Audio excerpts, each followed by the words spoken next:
CBS News security analyst and former assistant director of the FBI, Ron Hosko, joins me now. Ron, thanks for being with us. Based on the interviews that these officers gave to our Bill Whitaker of 60 Minutes, what clues might be gleaned?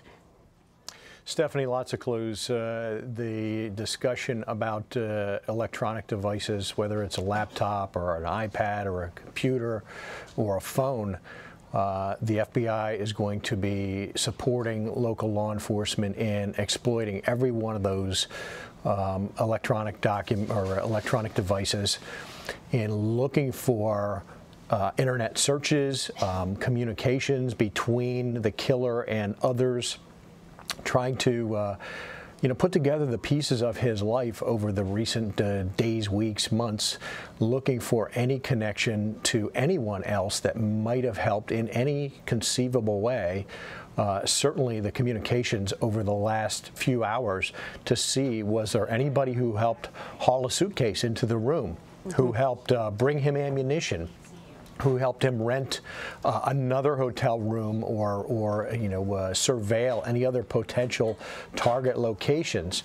All of that to include when you're talking about exploiting a cell phone, you're going to be going to the service provider to get tower information to see if you can track his movements from tower to tower around Las Vegas, Mesquite, any other location that he might have been to try to put that together in a composite picture and understand movements, contacts, thinking, despite the fact that, quite clearly he had taken his own life, so he's not available to tell what he was thinking about.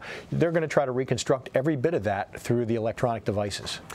It has been a week since the shooting in Vegas. Ron, are you surprised that we don't know more and that more of a picture has not emerged of the motive?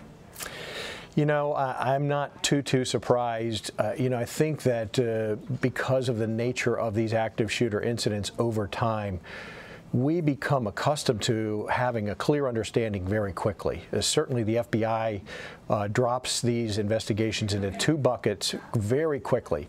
It's either terrorism or it's not. And there are indicia that suggest terrorism. There might be contact with foreign actors, ISIS, recruiters, and the like, and you get that picture from internet, social media postings, internet searches and whatnot.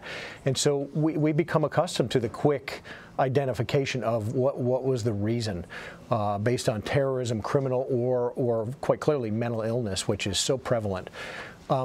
But people are complex, and this person seems to have intentionally isolated himself.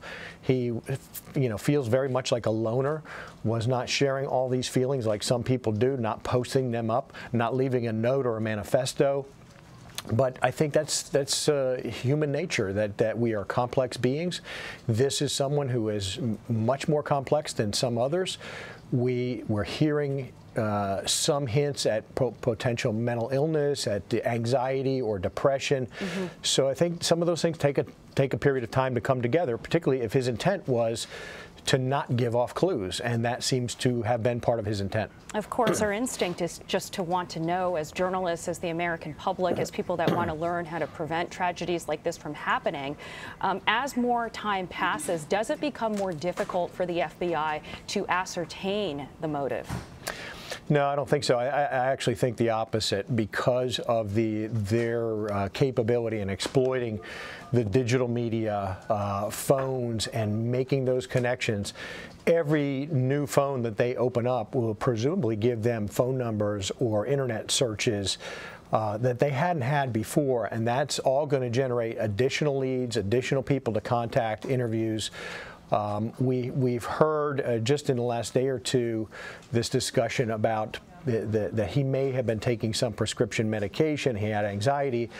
So one doctor may lead to another doctor. Certainly they're going to be looking into his prior health care and emotional history. And so that may be an entirely separate path for them to track down prior prescriptions, the doctors who prescribed, anybody else he might have gotten medication from.